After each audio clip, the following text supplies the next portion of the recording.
Overall बात करें राजस्थान में 200 सीटें हैं, 200 में से, और बीजेपी की बात करें 100 से लेकर 110 सीट जाती दिखाई देती हैं। कांग्रेस की बात करें, कांग्रेस 60 से 70 सीट दिखाई देती है जाती हुई, और आरएलपी की बात करें तो 15 से 20 सीट, हमने वैसे बात की थी 25 सीट का दावा कर रहे थे आरएलपी वाले। नमस्कार, राजवीर सोलंकी, विकासशील भारत के लिए आज हम चर्चा करेंगे राजस्थान इलेक्शन 2023 की। राजस्थान में बिगुल बच चुका है, रणफेरियां जम चुकी हैं, दोनों टीमें खासतौर पर कांग्रेस और बीजेपी की बसातें बिछ चुकी हैं, और तीसरी पार्टी का भी उदय हो चुका है। तीसरी पार्टी की बात करें तो आरएलपी, राष्ट्रीय लोकतांत्रिक पार्टी यानी हनुमान बेनीवाल की पार्टी राजस्थान में जोर शोर से प्रवेश कर चुकी है।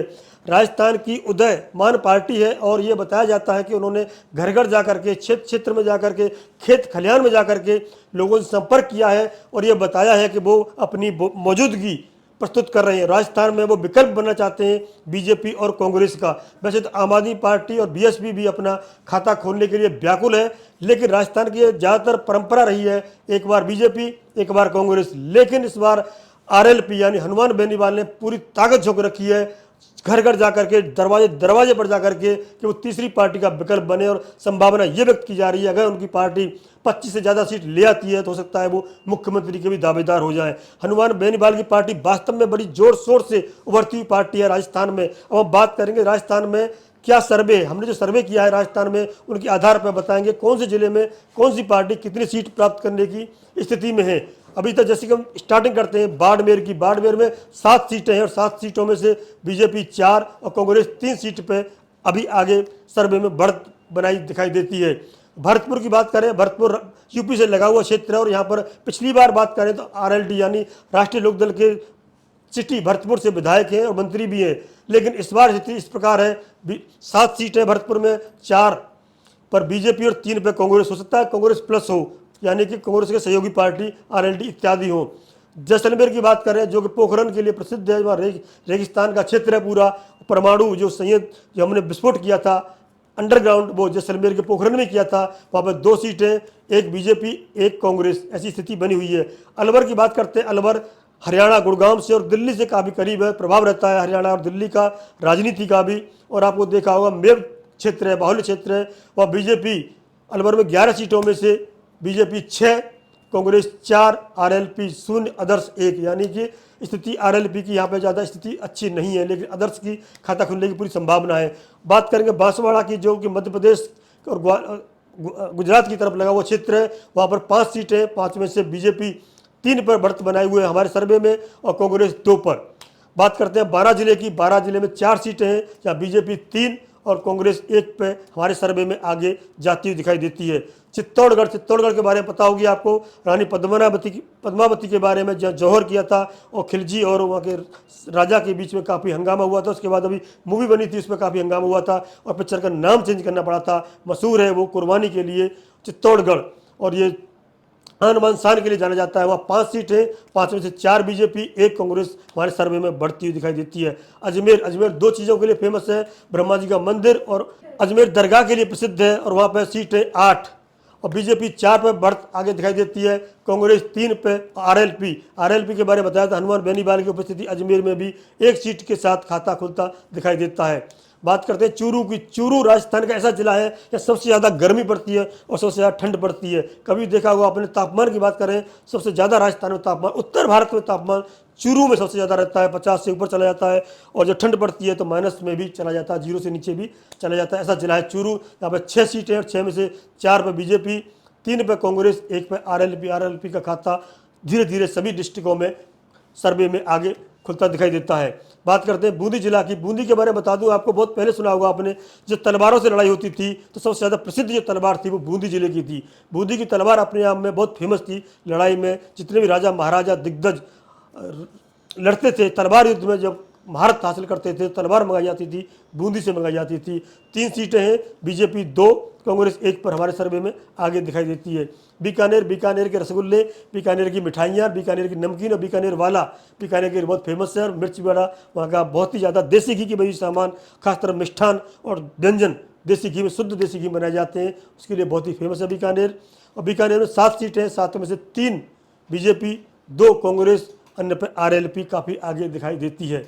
बात करते हैं भीलवाड़ा। भीलवाड़ा कपड़े के काम में बहुत फेमस है, और कपड़े की बता दूं, इतना जो गंदा पानी निकलता है वहाँ से, ज़मीन में पानी भी दूषित हो गया है और वहाँ के लोग परेशान हैं। और इसलिए परेशान है कि गंदे पानी के कारण पूरा एरिया पॉल्यूटेड हो गया है, और वो पर्यावरण दूषित होने के कारण वहाँ की बहुत बड़ी शिकायत है ये, और उस गंभीर समस्या है प्रदूषित पानी की और ज़मीन की। तो वहाँ पर 7 सीटें और 7 में से 7 तो बीजेपी की ओर इस बार दिखाई देती है हमारे सर्वे में। गंगानगर के बारे में आपको पता होगी कि बहुत ही उपजाऊ ज़मीन है वहाँ पर। गंगानगर में सबसे ज़्यादा राजस्थान में खेती होती है, गंगानगर के क्षेत्र में ही होती है, और वहाँ पे समृद्धशाली किसान हैं सबसे ज़्यादा। अगर पंजाब के बाद हरियाणा के साथ लगे हुए क्षेत्र होने के कारण सबसे समृद्धशाली किसान गंगानगर में है। 6 सीटें, 6 में से 3 पे बीजेपी, 2 पे कांग्रेस, 1 पे अदर्स की स्थिति बनी हुई है। नागौर के बारे में बता दूं आपको मैं, पहले मार्बल के लिए बहुत फेमस हुआ करता था। मार्बल जो नागौर की है वो विश्व प्रसिद्ध मार्बल आज भी है, और मिर्जा फैमिली वहाँ से बहुत आगे, कांग्रेस के जो जाट परिवारों में नाम था उनका, कांग्रेस के बहुत बड़े नेता हुआ करते थे मिर्जा फैमिली। लेकिन आज वहाँ से नया उदयमान जो खिलाड़ी निकला है, राजनेता निकला है, मजा हुआ नेता निकला है, कभी राजस्थान विश्वविद्यालय का अध्यक्ष के तौर पर उभरा हुआ खिलाड़ी हनुमान बेनीवाल, जो आधुनिक शेर कहते हैं, राजस्थान का टाइगर कहते हैं उसे। वहाँ पर 10 सीटें हैं नागौर में, 2 बीजेपी, 2 कांग्रेस, और 6 पे नागौर में आरएलपी। हनुमान बेनीवाल का गढ़ है नागौर, जहाँ से खुद वो सांसद हैं, उनका भाई वहाँ से विधायक भी है। हनुमानगढ़ की बात करें, 5 सीटें हैं, 3 पे कांग्रेस, सॉरी 3 पे बीजेपी, 2 पे कांग्रेस। दौसा जिले के बारे में बताया जाता है कि वहाँ पर जो खनन होता है, जितने पत्थर निकलते हैं, सामान की कटिंग होती है और मूर्त रूप दिया जाता है। कोई भी सामान हो वो दौसा में दिया जाता है। दौसा बहुत सारी फैक्ट्रियाँ हैं जो मार्बल और इत्यादि पत्थर से बने हुए सामान की वहाँ पर कटाई छटाई और मूर्त रूप दिया जाता है। 5 सीटें हैं, 5 में से 3 पे बीजेपी, 2 पे कांग्रेस। डूंगरपुर में 4 सीटें हैं, बीजेपी 2, कांग्रेस 2। धौलपुर के बारे में बता दूं आपको, जो चंबल जहाँ से जाती है, और चंबल का तो सुना ही होगा आपने, डकैतों सड़क स्थली रही है चंबल, लगा हुआ क्षेत्र है धौलपुर। और राजस्थान और मध्य प्रदेश का जो भिंड मुरैना क्षेत्र से बिल्कुल सटा हुआ क्षेत्र है धौलपुर से एक बार वसुंधरा सिंधिया भी इलेक्शन लड़ करके मुख्यमंत्री बनी थी।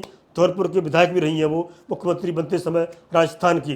धौलपुर में 4 सीटें हैं, 2 बीजेपी, 2 कांग्रेस की स्थिति हमारे सर्वे में अभी बताई जा रही है।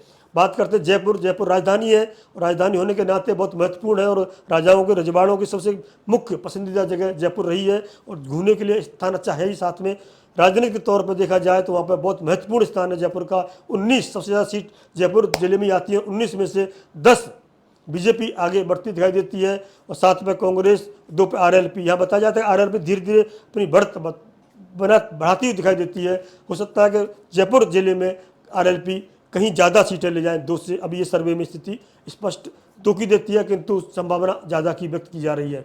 बात करते हैं पाली जिले की। पाली जिले का बहुत बड़ा इतिहास है, जहाँ पे पालीवाल जो समुदाय निकला है, पाली से निकला है। कभी विभिन्न अन्य वीडियो में बताएंगे। पाली में 6 सीटें, और 6 में से 3 बीजेपी, 2 कांग्रेस, 1 पे आरएलपी।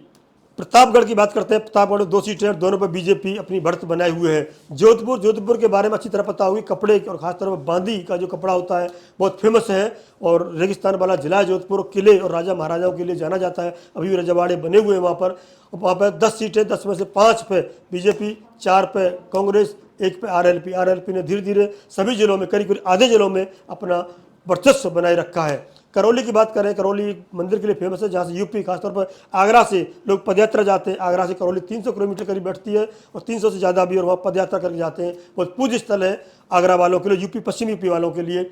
4 सीटें, 4 में से 3 बीजेपी, 1 कांग्रेस सर्वे में दिखाई देती है। कोटा फैक्ट्री, आपने OTP पे वो भी देखी होगी सीरीज, जो कि IIT यानी इंजीनियरिंग और मेडिकल पढ़ाई के लिए बहुत फेमस है। पूरे उत्तर भारत में कोटा ऐसी स्थान है जहाँ पर बच्चे अपना भविष्य बनाने जाते हैं, और सबसे ज़्यादा वहाँ पे जो पढ़ाई का जो माहौल है कोटा में इस समय उत्तर भारत में बना हुआ है। और मेडिकल और इंजीनियरिंग के लिए छात्रों का वो बहुत ही प्रिय स्थान है, और उज्जवल भविष्य बनाने के लिए उत्तम स्थान है। 6 सीटें, 6 में से 5 कांग्रेस, 5 बीजेपी, 1 कांग्रेस। साथ में बता दें, यहाँ पे ओम बिरला जो हमारे लोकसभा अध्यक्ष हैं, स्पीकर हैं, वो कोटा से आते हैं। उन्होंने अपना अच्छा काम कराया है, उनकी यहाँ बहुत वैल्यू है। मैं खुद जाके गया था वहाँ पे सर्वे के समय पर। कोटा में ओम बिरला की बहुत ही लोगों में लोकप्रियता बनी हुई है। जालौर की बात करें, 5 सीटें जालौर में, बीजेपी 2 और कांग्रेस 3। पहला ऐसा जिला है जहाँ पे कांग्रेस बीजेपी से आगे है। जालौर जिला ऐसा है जहाँ पे बीजेपी से कांग्रेस की मान्यता, या जो कांग्रेस का अपना वजूद है, कहीं बीजेपी से आगे है। झुंझुनू की बात करें, झुंझुनू 7 सीटें, जो संपन्न जिला है। राजस्थान का जो कृषि के लिए बहुत ही फेमस है, कृषि सीकर और झुंझुनू कृषि के लिए संपन्न किसानों के लिए जाना जाता है। और जहाँ झुंझुनू में 7 सीटें हैं, 7 में से बीजेपी 4 पे आगे है, कांग्रेस 3 पे आगे है। ये बताया जाता है पूरी ताकत इस समय हनुमान बेलीबान ने झोंक रखी है, कुछ लगा हुआ जिला है नागौर से झुंझुनू कि वो अपना खाता किसी प्रकार से झुंझुनू में खोलें। बात झालावाड़ की चलती है। झालावाड़ की बात करें तो यहाँ पे वसुंधरा सिंधिया का गढ़ माना जाता है और बीजेपी यहाँ पे 4 सीटें, बीजेपी 2, कांग्रेस 2। लेकिन झालावाड़ से हमेशा रानी वसुंधरा राजे सिंधिया का अच्छा खासा प्रभाव है यहाँ पर। अब बात करते हैं हम राजसमंद की। 4 सीटें, 2 बीजेपी 2 कांग्रेस दिखाई देती हैं। सीकर जिला, सीकर के बारे में बता दूं आपको मैं, ये भी जाट बाहुल्य क्षेत्र है और कृषि प्रधान क्षेत्र है और यहाँ पर बहुत ज़्यादा योग्य व्यक्ति, खासतौर पर जो राजस्थान विश्वविद्यालय के अध्यक्ष बनते हैं सीकर के आसपास के लोग बनते हैं। और सीकर में जो स्टूडेंट हैं सीकर के या किसान है सीकर के, उनका दबदबा रहता है राजस्थान विश्वविद्यालय के छात्र संघ के अध्यक्ष में। तो सीकर में 8 सीटें, 8 में से 5 कांग्रेस बीजेपी की तरफ जाती दिखाई देती हैं, 2 कांग्रेस 1 आरएलपी सीकर में, क्योंकि लगा हुआ जिला है ये नागौर से, तो वहाँ पे अपना अच्छा प्रभाव डालने का पूरा प्रयास रहता है कि आरएलपी यहाँ पे सीटें संख्या बढ़ाई जाए। सवाई माधोपुर जिला जो यहाँ पे गणेश जी के मंदिर के लिए फेमस है और अभ्यारण्य भी है, शेरों का बहुत बड़ा अभ्यारण्य है यहाँ पे, और 4 सीटें, 4 में से 2 बीजेपी 2 कांग्रेस की तरफ जाती हुई दिखाई देती हैं। सिरोही जिले में 3 सीटें, 2 बीजेपी 1 कांग्रेस के खाते में जाती देती है। उदयपुर के बारे में पता होगी, झीलों की नगरी है और सबसे महंगे होटल जो शादियाँ होती हैं, जो महंगी शादियाँ होती हैं या कहें राजा रजवाड़ों की या हीरो हीरोइन की या जो संपन्न परिवारों की शादियाँ होती हैं उदयपुर में होती हैं, क्योंकि वहाँ झीलों की नगरी में बहुत ही भव्य रूप दिया गया है वेडिंग डेस्टिनेशन के लिए। तो 8 सीटें, 8 में से 4 बीजेपी और 2 कांग्रेस और 2 आरएलपी की। यहाँ पे भी राष्ट्रीय लोकतांत्रिक पार्टी यानी कि बेनीवाल ने अपनी खाता खोलने का प्रयास किया गया और अच्छी पकड़ बना रखी है जनता के ऊपर।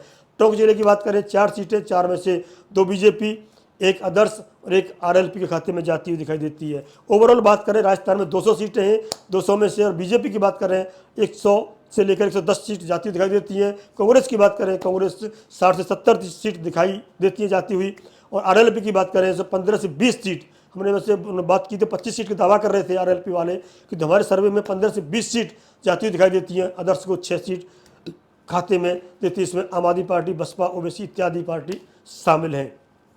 तो ओवरऑल बात यह है कि बीजेपी करीब बहुमत के करीब है और कांग्रेस इस बार अगर ज़्यादा अच्छा नहीं कर पाई, सचिन पायलट और अशोक गहलोत की जो रस्साकसी चल रही है ये इसी प्रकार चलती रही तो कांग्रेस सत्ता से हाथ धो बैठेगी। वैसे भी वहाँ पर राजस्थान में एक बार कांग्रेस एक बार बीजेपी, किंतु जादूगर का नाम सुना होगा आपने, और जादूगर है अशोक गहलोत। उसने अभी कुछ दिन पहले सचिन पायलट की जो बगावत थी अपने जादूगरी से समेट दी थी, नेस्तनाबूद कर दी थी।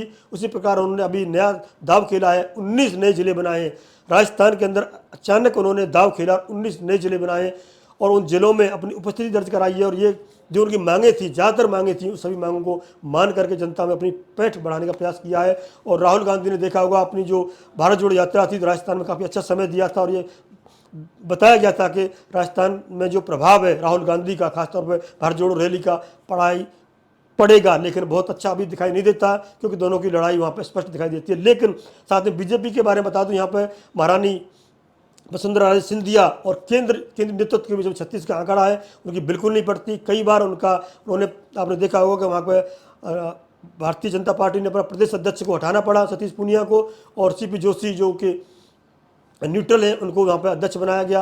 और वसुंधरा सिंधिया की, सतीश पूनिया की बिल्कुल 36 का आंकड़ा था, उनको उपनेता सदन बनाया गया है इसीलिए कि उनको जाटों की नाराजगी न झेलनी पड़े। तो वहाँ पर जातिगत आंकड़ों की बात करेंगे अगली वीडियो में कि राजस्थान में किस जाति के, किस धर्म के कितने वोट हैं और किस पार्टी की तरफ उनका झुकाव और रुझान रहता है। और 4 जो मेन ठाकुर, जाट, भी मीणा और गुजर, इन चारों में कौन किसका विरोधी है, कौन किसके साथ वोट नहीं देता, कौन किस पार्टी में जाएगा, अगली वीडियो देखेंगे। बने रहिए विकासशील भारत के साथ। जय हिंद, जय भारत।